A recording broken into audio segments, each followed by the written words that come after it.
Bismillahirrahmanirrahim. Assalamualaikum warahmatullahi wabarakatuh. Perkenalkan, nama saya Haidar Wasyi Nasrullah. Saya dari program studi Pendidikan Agama Islam kelas PAI 2AIA 1. Di sini saya akan membuat tugas praktek mengajar mata kuliah PAI SKI, dosen pengampu Bapak Dr. Sukarman SPDI MPDI. Oke, teman-teman, pada kesempatan kali ini kita akan sama-sama belajar mengenai akhlak, kepribadian, ciri-ciri akhlak atau kepribadian Nabi Muhammad SAW yang telah dituliskan atau tercantum dalam buku Sejarah Kebudayaan Islam kelas 4 untuk MI atau SD. Pada kesempatan kali ini, sebelum kita membahas tentang akhlak atau kepribadian Nabi, kita mengulas sedikit mengenai Nabi Muhammad SAW. Nabi Muhammad SAW ialah sosok yang sangat diagungkan, sosok yang sangat didambakan, sosok yang menjadi panutan seluruh umat. Nabi Muhammad SAW memiliki akhlak yang sangat mulia. Sampai-sampai Sayyidah Aisyah radhiyallahu anha mengatakan bahwasanya akhlak Nabi ialah Al-Quran. Jadi apapun yang dilakukan Nabi, apapun yang dikerjakan oleh Nabi, semua perilaku Nabi itu adalah contoh atau ajaran yang diajarkan oleh Al-Quran. Jadi semua perilaku, semua yang dilakukan oleh Nabi itu tuntunan yang diajarkan oleh Al-Quran. Maka dari itu Sayyidah Aisyah sampai mengatakan akhlak Nabi ialah Al-Quran. Nah, pada pembahasan kali ini, sekarang kita masuk ciri-ciri akhlak atau kepribadian Nabi Muhammad SAW. Pada bagian kali ini kita akan membahas tentang akhlak atau kepribadian Nabi Muhammad SAW. Ada 3 bagian. Bagian yang pertama ialah kepribadian Nabi atau kasih sayang Nabi terhadap anak kecil. Yang kedua, kasih sayang Nabi terhadap anak yatim.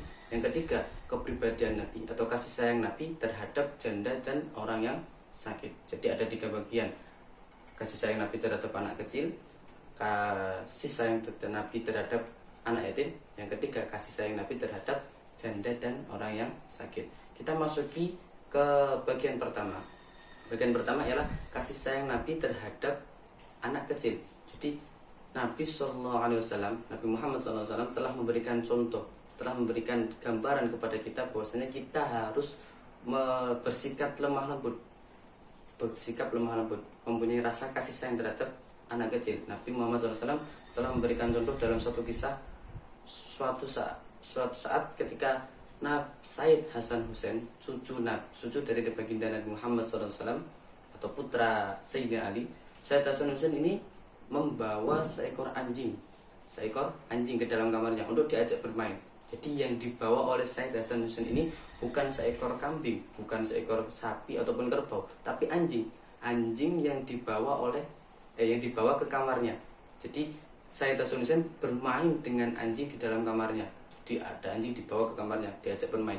Melihat hal tersebut, Nabi Muhammad SAW tidak langsung memarahi Said Hasan Hussein, tapi beliau, Nabi Muhammad, membiarkan cucunya tersebut, karena cucunya tersebut sedang dalam keadaan bahagia, sedang bersenang-senang dengan anjing tersebut.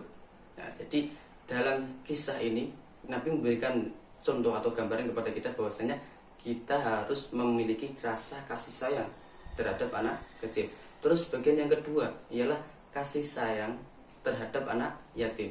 Dalam hal ini Nabi Muhammad SAW juga memberikan gambaran terhadap kita bahwasanya keutamaan bagi siapapun yang memuliakan anak yatim itu dia akan mendapatkan kedudukan di surga sangat dekat sekali dengan baginda Nabi Muhammad SAW. Diriwayatkan dalam satu hadis yang diriwayatkan oleh Sahal bin Ubaidillah bahwasanya Nabi Muhammad SAW bersabda bahwa kedudukan seorang yang menanggung anak yatim itu bagaikan 2 jari. Jadi kedudukan orang yang memuliakan anak yatim itu kedudukannya di surga bersama Nabi itu sangat dekat sekali. Nabi menggambarkan kedekatannya tersebut bagaikan 2 jari. Jadi sangatlah dekat antara orang yang memuliakan dengan Nabi, orang yang memuliakan anak yatim dengan Nabi Muhammad. Jadi sangatlah dekat. Jadi Nabi Muhammad SAW menganjurkan kita untuk memuliakan anak yatim, memberikan kasih sayang dan lain sebagainya. Terus memasuki bagian yang ketiga ialah kasih sayang terhadap janda dan orang yang sakit. Jadi Nabi Muhammad SAW juga memberikan gambaran kepada kita untuk memberikan kasih sayang dengan janda dan anak yatim. Jadi kita harus memberikan rasa kasih sayang terhadap janda. Misalkan janda tersebut sedang dalam keadaan kesusahan, kita membantunya dalam segi ekonomi, dalam segi kebutuhan dan lain sebagainya. Terus ketika ada orang yang sakit, Nabi Muhammad SAW juga memberikan gambaran kepada kita. Diceritakan dalam suatu kisah, ketika ada seorang Quraisy menyuruh seorang Yahudi, dia menyewa sebuah utusan, menyewa seorang Yahudi untuk melecehkan Nabi. Jadi, seorang Yahudi ini dia telah bersiap. Dia bersiap di suatu lorong yang biasanya dilewati oleh Nabi.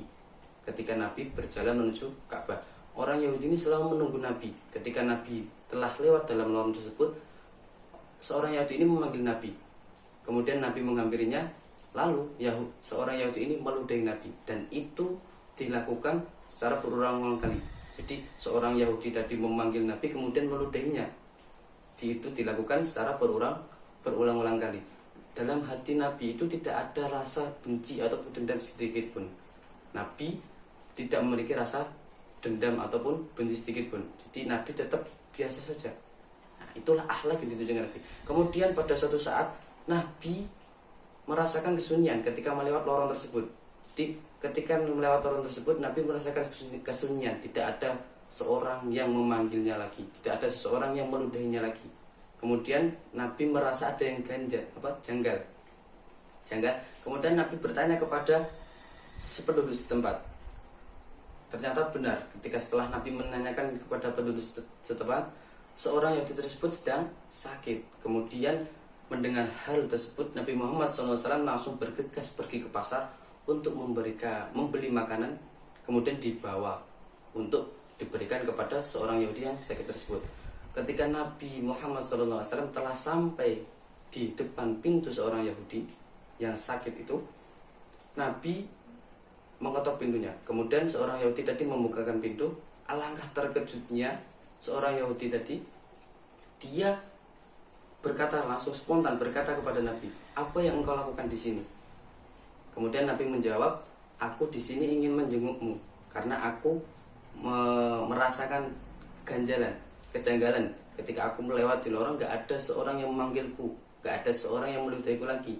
Kemudian aku bertanya kepada penduduk setempat, ternyata benar, kamu sedang sakit. Kemudian aku datang ke sini untuk menjengukmu dan aku membawakan makanan untuk kamu makan."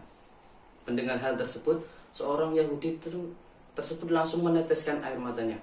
Seraya bertanya kepada Nabi, seraya berkata kepada Nabi, "Wahai Muhammad, sungguh mulia akhlakmu. Semenjak aku sakit, sudah berhari-hari aku sakit, tidak ada seorang pun yang menjengukku. Bahkan orang yang menyewaku atau menyuruhku untuk meludahimu, melecehkanmu, orang tersebut tidak datang untuk menjengukku. Sedangkan engkau yang aku lecehkan setiap harinya, kenapa engkau datang menjengukku?" Kemudian Nabi Muhammad SAW berkata bahwasanya ini adalah ajaran yang diajarkan oleh Tuhanku. Ini adalah seruan yang diajarkan oleh Tuhanku. Jadi Tuhanku mengajarkan untuk menjenguk orang yang sakit dan mendoakannya. Jadi aku datang di sini untuk menjengukmu serta mendoakanmu. Nah, mungkin cukup itu yang bisa kita pelajari. Kesimpulannya, jadi Nabi Muhammad sudah memberikan banyak sekali contoh dan gambaran tentang akhlak-akhlak yang sangat mulia. Jadi mudah-mudahan kita semua bisa meniru akhlak baginda Nabi Muhammad SAW. Cukup sekian dari saya. Terima kasih. Mudah-mudahan bisa bermanfaat bagi kita semua. Mohon maaf apabila ada kekurangan salah tutur kata dari saya. Wassalamualaikum warahmatullahi wabarakatuh.